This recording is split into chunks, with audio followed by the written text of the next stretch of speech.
ഹരേ രാമ രാമ രാമ ഹരേ ഹരേ ഹരേ കൃഷ്ണ കൃഷ്ണ കൃഷ്ണ ഹരേ ഹരേ.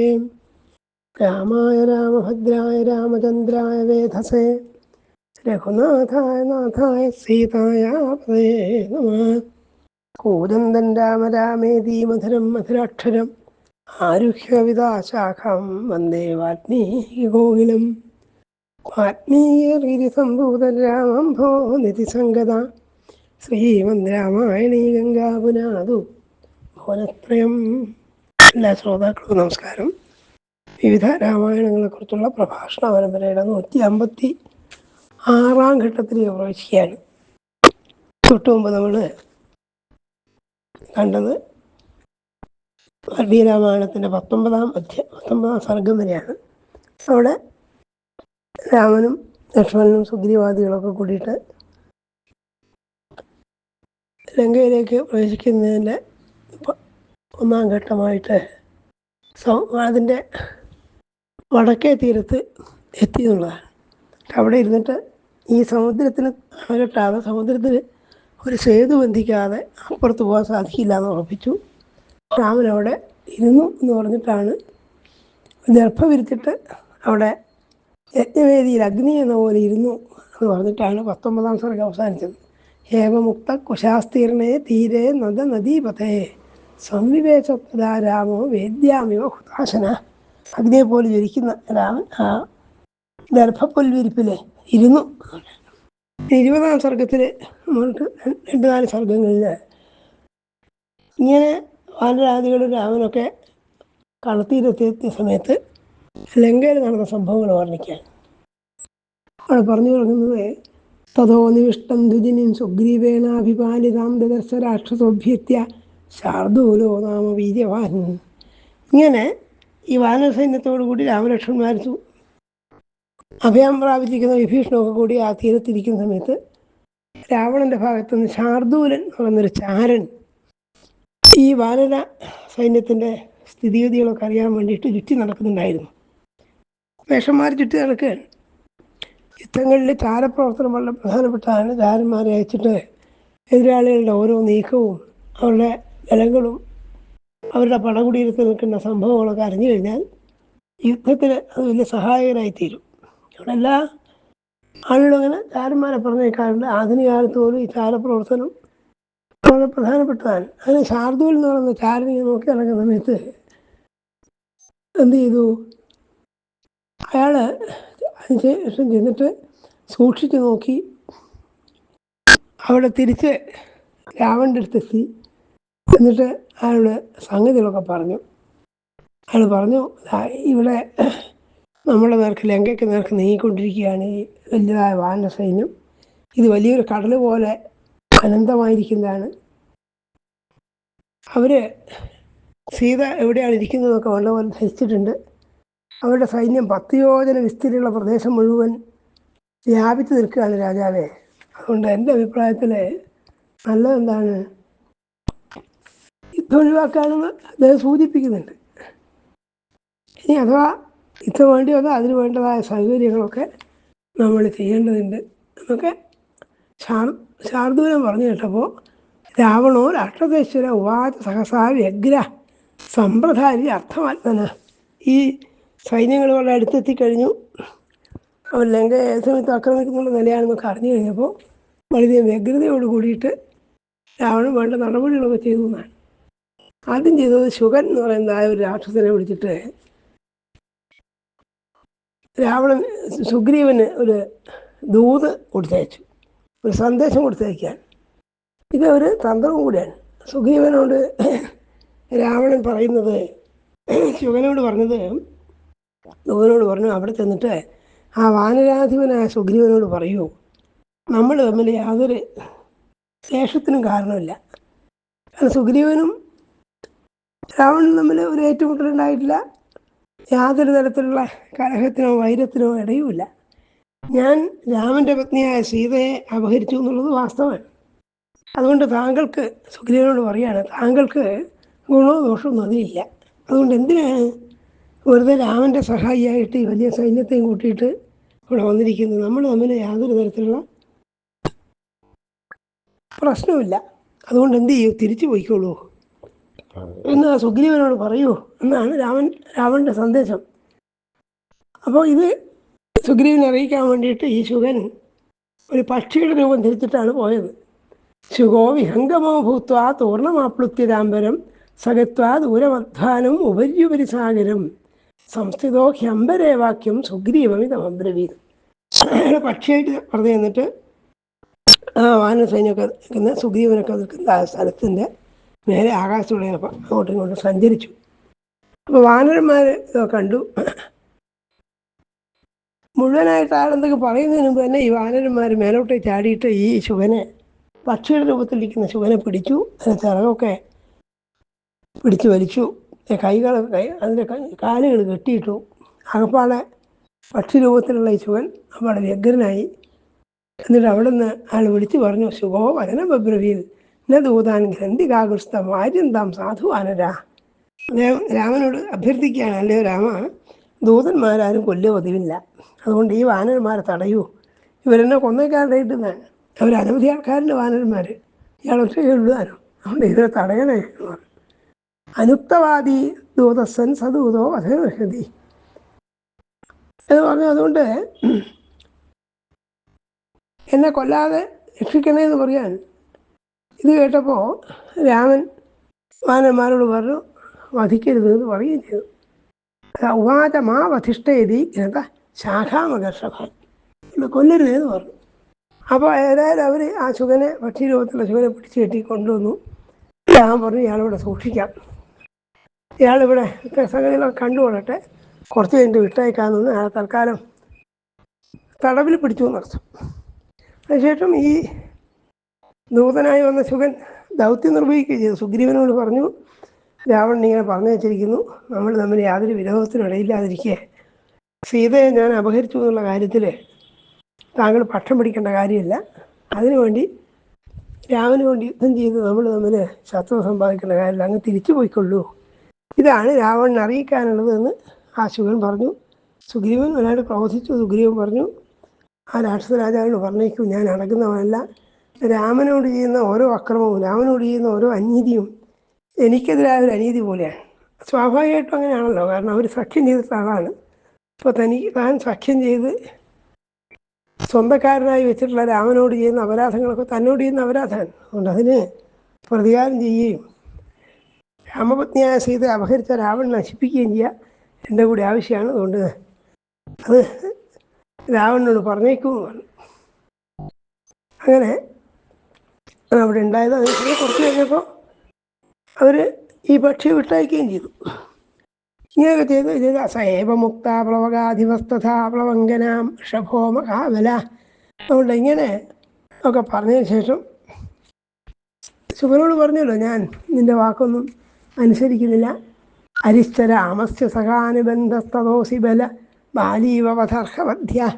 എൻ്റെ അഭിപ്രായത്തിൽ ആ വധിക്കപ്പെട്ട ബാലിയെപ്പോലെ തന്നെ വധിക്കപ്പെടേണ്ടവനാണ് ഈ രാവണനും.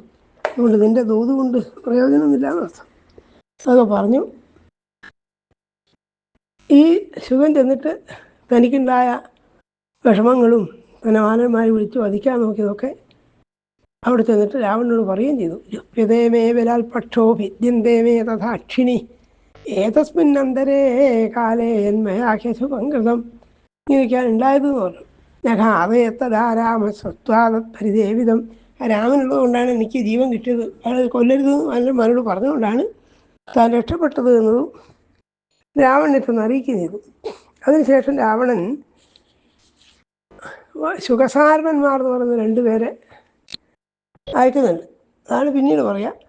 പിന്നെ തൊട്ടടുത്ത സർഗത്തിൽ പറയുന്നത് ഈ കടൽ കടക്കാൻ വേണ്ടി ഉപായങ്ങളെപ്പറ്റി രാമൻ ചിന്തിക്കുന്നതും അതിനുവേണ്ടി സുഗ്രീവാദികളുടെ നിർദ്ദേശപ്രകാരം സമുദ്രത്തിന് അധിപതിയായിരിക്കുന്ന ആ വരുണനെ സേവിക്കാൻ, വരുണനെ പ്രാർത്ഥിക്കാൻ കിഴക്കോട്ട് നിലവെച്ച് ഗർഭപുല്ലിൽ കടന്നു രാമൻ. എന്നിട്ട് എന്ത് പ്രതിജ്ഞ ചെയ്തു? ആദ്യമേ തരണം വാധ മരണം സാഗരസ്യവ.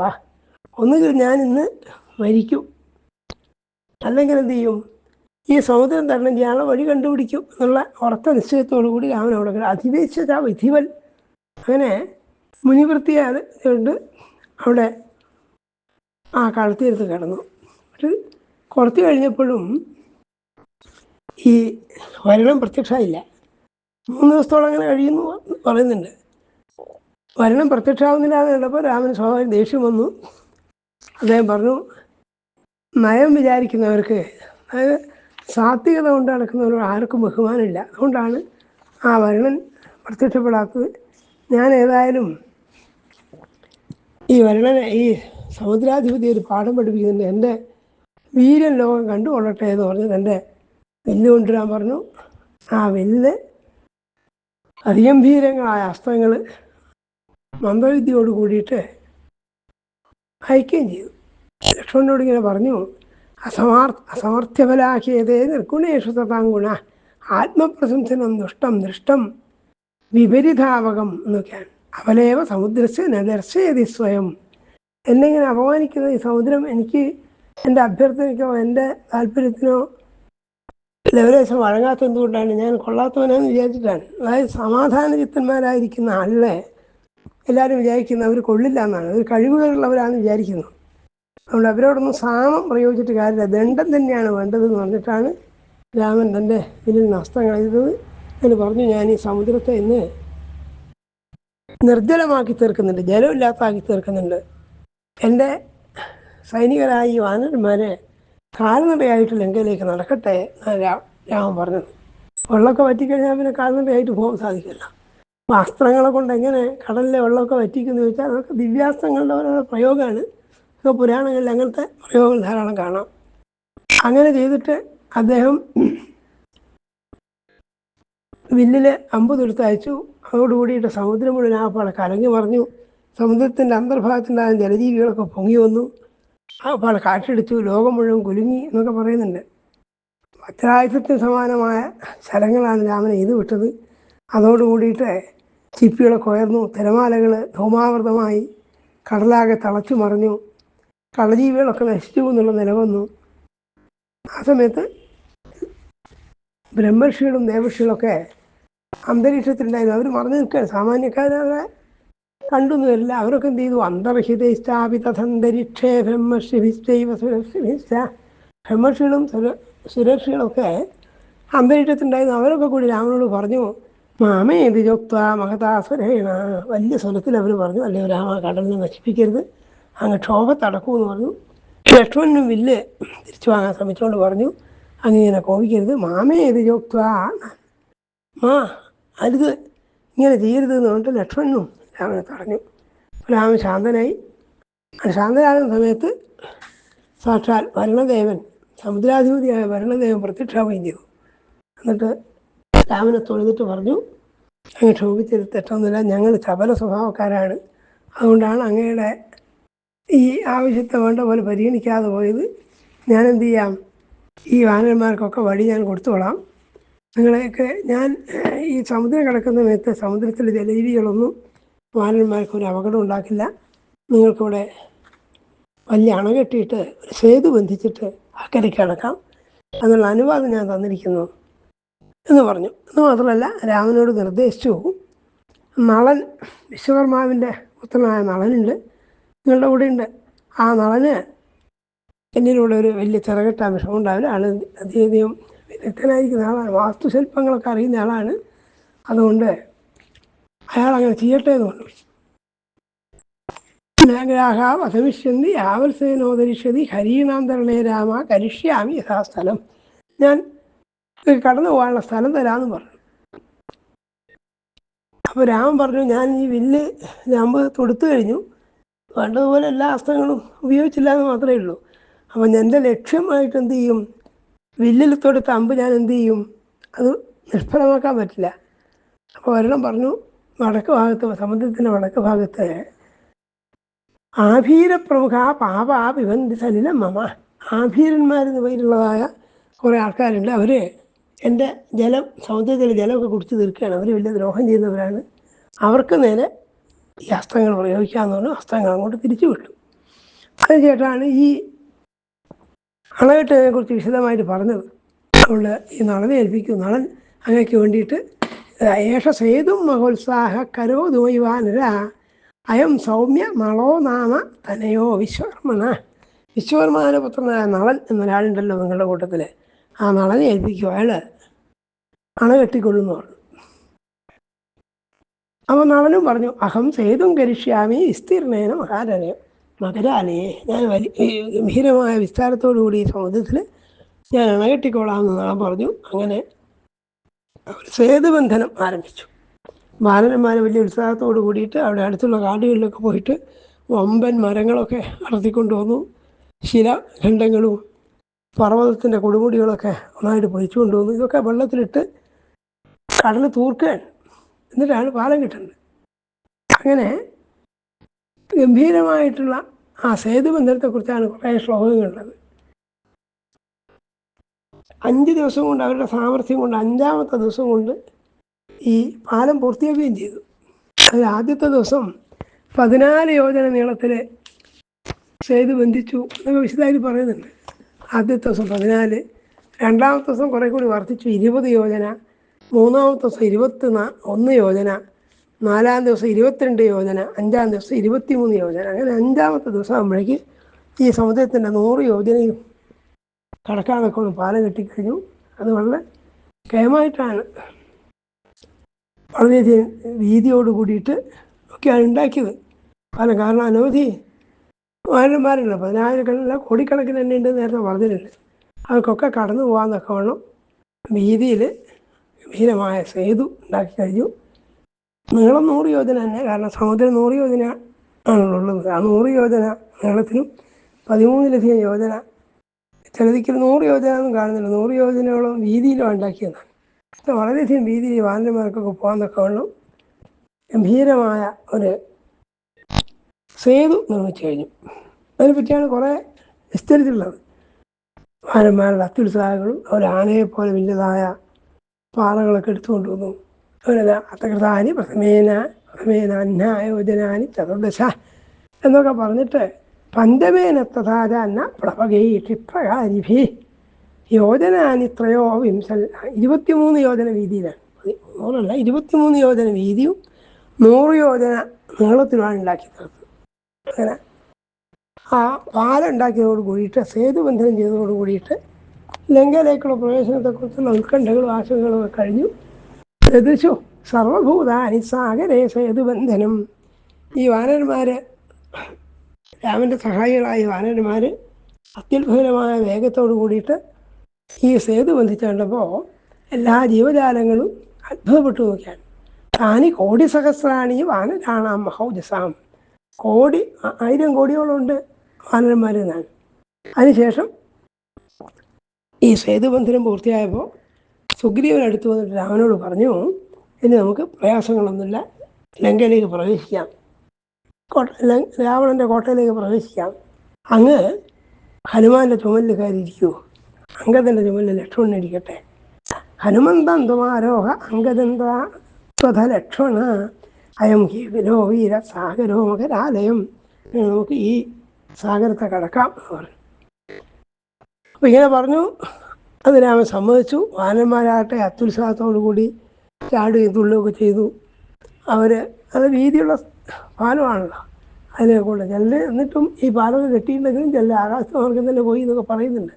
ചിലർ കുതിച്ച് ചാടി, ചില വെള്ളത്തിലൂടെ തന്നെ പോയി എന്നൊക്കെയാണ്. അങ്ങനെ അകപ്പാടെ ബഹളമയമായിട്ടാണ്. ഇതൊക്കെ രാവണൻ ചാരന്മാരെ കൊണ്ട് മനസ്സിലാക്കിയത്. ചാരന്മാരയച്ചു, അവരിതൊക്കെ ചെന്നിട്ട് പറഞ്ഞു.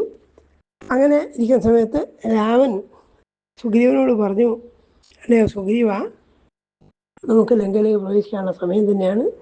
ധാരാളം നിമിത്തങ്ങൾ കാണുന്നത്. ഈ നിമിത്തങ്ങളൊക്കെ നമുക്ക് അനുകൂലവും രാക്ഷസന്മാർക്ക് വിപരീതമായിട്ടാണ് കാണുന്നത്. അതുകൊണ്ട് നല്ല മുഹൂർത്തം തന്നെയാണെന്ന് പറഞ്ഞിട്ട് അതിനെ വിസ്തരിക്കാൻ 23-ാം സർഗം മുഴുവൻ ഈ മഹോത്പാദ ദർശനം എന്ന പേരിൽ ഉൽപാദങ്ങൾ, ധാരാളം ലക്ഷണങ്ങളൊക്കെ പറയാൻ, അത് പുരാണങ്ങളിൽ എത്ര ഒരിക്കലും കാണാം. ലക്ഷണങ്ങളൊക്കെ നോക്കിക്കഴിഞ്ഞാൽ അത് പലതും പറഞ്ഞ ആകാശത്ത് പല വസ്തുക്കളും താഴോട്ട് വീണിരിക്കുന്നുണ്ട്, ജ്വലിക്കുന്ന സൂര്യനിൽ അഗ്നിഗോളങ്ങൾ പതിക്കുന്നുണ്ട്, ലോകക്ഷയകരവും ഭീമവുമായ ഒരു ആപത്ത് വരാനിരിക്കുന്നതായി കാണുന്നുണ്ട്, ചന്ദ്രൻ രാത്രിയിൽ മങ്ങിയാണ് പ്രകാശിക്കുന്നത്, പൊടിപടലം കൊണ്ട് ഭൂമിയുടെ കാന്തി മുഴുവൻ നഷ്ടപ്പെട്ട പോലെ തോന്നുന്നുണ്ട്. ഇതൊക്കെ വലിയ ആപത്തിൻ്റെ ലക്ഷണമാണ്. പക്ഷെ ആപത്ത് ആർക്കാണ്? രാക്ഷസന്മാർക്കാണ്. അതുകൊണ്ട് നമുക്ക് ലങ്കയിലേക്ക് പ്രവേശിക്കാമെന്ന് പറഞ്ഞു. ഇങ്ങനെ രാമൻ്റെയും സൈന്യങ്ങളുടെയും ഭാഗത്ത് ഈ സംഭവങ്ങൾ നടന്നുകൊണ്ടിരിക്കെ രാവണൻ എന്ത് ചെയ്തു എന്നാ അവന് പറഞ്ഞത്. രാവണൻ ശുഗൻ ചെന്നിട്ട് പറഞ്ഞല്ലോ, ശുഗനെ നേരത്തെ മോചിപ്പിച്ച കാര്യം പറഞ്ഞു. ശുഗൻ ചെന്നിട്ട് ഈ 10,000-കണക്കിന് ലക്ഷക്കണക്കിന് വരുന്ന വാനന്മാരെ പറ്റി ഒക്കെ രാവണനോട് പറഞ്ഞു. എന്നിട്ട് അദ്ദേഹത്തിൻ്റെ ഒരു ഉപദേശം ഉണ്ടായി. അദ്ദേഹം പറഞ്ഞു, നല്ലത് യുദ്ധമൊക്കെ ഒഴിവാക്കുക നല്ലത് എന്നുള്ള അഭിപ്രായം പ്രകടിപ്പിക്കുന്നുണ്ട്. അത് പറഞ്ഞതാണ്, രാമോ മഹാതേജ സുഗ്രീവമിതമഭ്യുവ സുവിഭക്താൻ സൈന്യാനി ശുക ഏഷ വിമുച്യതാം. അതായത് സൈന്യങ്ങളൊക്കെ വേണ്ട പോലെ നിയന്ത്രിച്ചു, വേണ്ട പോലെ വരിയാക്കി നിർത്തിയ സമയത്താണ് രാമൻ ശുഗനെ വിട്ടയക്കാൻ പറഞ്ഞത്. ശുഗനെ നേരത്തെ പിടിച്ചു വെച്ചു എന്ന് പറഞ്ഞിട്ടുണ്ടല്ലോ, അത് വ്യക്തമായിട്ട് ഇവിടെ പറയുന്നത് ഈ സർഗത്തിലാണ്. അതുകൊണ്ട് ശുക ഏഷ വിമുച്യതാം, ശുഗനെ വിട്ടയക്കുമെന്ന് പറഞ്ഞു. വിട്ടു. അയാൾ ചെന്നിട്ട് ഈ കാര്യങ്ങളൊക്കെ പറയുകയും ചെയ്തു. അത് നേരത്തെ സൂചിപ്പിച്ചു, ഇപ്പോൾ അത് കുറച്ച് വിസ്തരിച്ച് പറഞ്ഞു എന്നേ ഉള്ളൂ. അതുകൊണ്ട് ഈ ശുഗൻ ചെന്നിട്ട് രാവണനോട് പറഞ്ഞത്, നമ്മൾ വിചാരിക്കുന്ന പോലെ നിസ്സാരമല്ല ഈ വാനര സൈന്യങ്ങൾ. ആർക്കും എതിരിടാൻ പറ്റാത്ത വിധം മഹാബലവാന്മാരും ഒന്നിനും മടിക്കാത്തവരും ധീരന്മാരും ഒക്കെ ആയിരിക്കുന്നതാണ്. അതുകൊണ്ട് എൻ്റെ അഭിപ്രായത്തിൽ എന്താണ്, അങ്ങക്ക് എന്തും ചെയ്യാൻ അധികാരമുണ്ട്. രാവണനോട് പറയാണ്, ഒന്നുകിൽ യുദ്ധം ചെയ്തിട്ട് മരിക്കാതൊക്കെ ഉള്ള തയ്യാറായിട്ട് യുദ്ധം ചെയ്യാം, അല്ലെങ്കിൽ എന്ത് ചെയ്യാം, സീതയെ രാമന് കൊടുക്കാം. കൊടുത്തു കഴിഞ്ഞാൽ പിന്നെ ഈ യുദ്ധത്തിന് പ്രയാസങ്ങളോ ഈ പ്രതിസന്ധികളൊക്കെ നമുക്ക് ഒഴിവാക്കുകയും ചെയ്യാം. സീതാഞ്ചാസ്മയെ പ്രേച്ഛാസി യുദ്ധം വാപി പ്രതീയതാം എന്നാ പറഞ്ഞത്. അതായത് ഒന്നുകിൽ സീതയെ കൊടുക്കണം, അല്ലെങ്കിൽ യുദ്ധത്തിന് വരണം. ഇത്രയധികം വീരന്മാരായിരിക്കുന്ന ആളാണ് വാനരന്മാർ, അവരെ ജയിക്കുക എളുപ്പമെല്ലാം സൂചിപ്പിക്കുകയാണ് ശുഗൻ ചെയ്തത്. അപ്പോൾ സീതയെ കൊടുക്കുക എന്നുള്ളൊരു നിർദ്ദേശം തൻ്റെ ഭാഗത്ത് തൻ്റെ കാരനായി പോയ ശുഗൻ മുമ്പോട്ട് വെച്ചപ്പോൾ രാവണന് സ്വാഭാവിക ദേഷ്യം വന്നു. രോഷസംരക്തനയനോ ദഹന്യവ, കണ്ണുകളൊക്കെ ചുവന്നു. ശുഗനെ ദഹിപ്പിക്കാന്നൊക്കെ ആണ് നോക്കിയെന്ന്. എന്നിട്ട് പറഞ്ഞു, ഞാൻ ഏതായാലും സീതയെ കൊടുക്കാൻ പോകുന്നേയില്ല എന്ന് പറഞ്ഞു. അത് ഉറപ്പിച്ചു. സീതയെ വിട്ടുകൊടുക്കുക എന്ന് പറയുന്ന ഏർപ്പാടേ ഇല്ല, അവരുമായിട്ട് യാതൊരു സന്ധിയുമില്ല. അതുകൊണ്ട് ഞാൻ ആരൊക്കെ ചെയ്താലും പറഞ്ഞാലും കൊടുക്കില്ല എന്നാണ്. 36 ശ്ലോകത്തിൽ കാണാം, യതിമാം പ്രതി ഉദ്ധേരൻ ദേവഗന്ധർവ ദാനവാഹ നൈവ സീതാം പ്രദാസ്യാമി സർവലോക ഭയാദവി. ലോകത്തിലെ ദേവന്മാരും ഗന്ധർവന്മാരും ഒക്കെ കൂടി യുദ്ധത്തിന് വന്നാലും ഞാൻ പേടിക്കില്ല.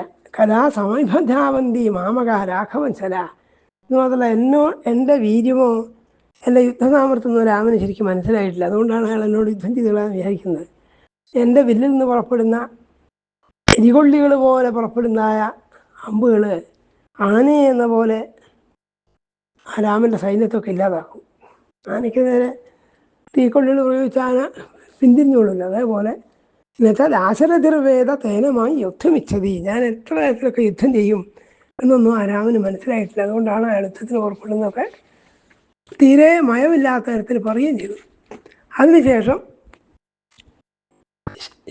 ശുഗസാരണന്മാർ രണ്ടാളെ, ഈ പറഞ്ഞ ശുഗൻ തന്നെയാണോ രണ്ടാമത് വയ്ക്കുന്നത് വളരെ വ്യക്തമല്ല, എന്നാലും ശുഗനെയും സാരണനെയും പറഞ്ഞു വെച്ചു എന്നാണ് പറയുന്നത്. അവരോട് പറഞ്ഞു, നിങ്ങൾ ചെന്നിട്ട് ആ സമുദ്രതീരത്തെത്തിക്കഴിഞ്ഞാൽ ആ വാനരന്മാരുടെ സൈന്യബലത്തെക്കുറിച്ചും അവരുടെ സേനാ വിന്യാസത്തെക്കുറിച്ചും അവരുടെ ഇടയിലുണ്ടാകുന്ന സംഭാഷണങ്ങളൊക്കെ അറിഞ്ഞിട്ട് വരുമോ, അതൊക്കെ അറിയാൻ വേണ്ടിയിട്ട് അവർ പുറപ്പെട്ടു. അവരെന്ത് ചെയ്തു, ഇതി പ്രതിസമാധിഷ്ഠോ രാക്ഷസോ ശുഖസാരണോ, ശുഗനും സാരണനും ആകട്ടെ ഹരിരൂപധരോ വീരോ പ്രവിഷ്ടോ വാനരം ബലം. അവര് വാനര സൈന്യത്തിൽ കടന്നുകൂടി. എങ്ങനെ? വാനരരൂപികളായിട്ടാണ്. ഹരിരൂപധരവും നേരത്തെ അയാൾ പക്ഷിൻ്റെ രൂപത്തിലാണ് പോയത്. ഇപ്പം എന്ത് ചെയ്തു, ഈ വാനര സൈന്യങ്ങളിൽ ചെന്നിട്ട് അവരുടെ രഹസ്യങ്ങളൊക്കെ അറിയാൻ നല്ലത് വാനര രൂപത്തിൽ തന്നെ പോകാൻ. പെട്ടെന്ന് തിരിച്ചറിയില്ല. എല്ലാ മുക്കും മൂലയും പരിശോധിച്ച് രാവണനെ അറിയിക്കാൻ വേണ്ടിയിട്ട് അവർ വാനരന്മാരുടെ രൂപത്തിൽ തന്നെ വാനര സൈന്യത്തിലേക്ക് ചെന്നതാണ്.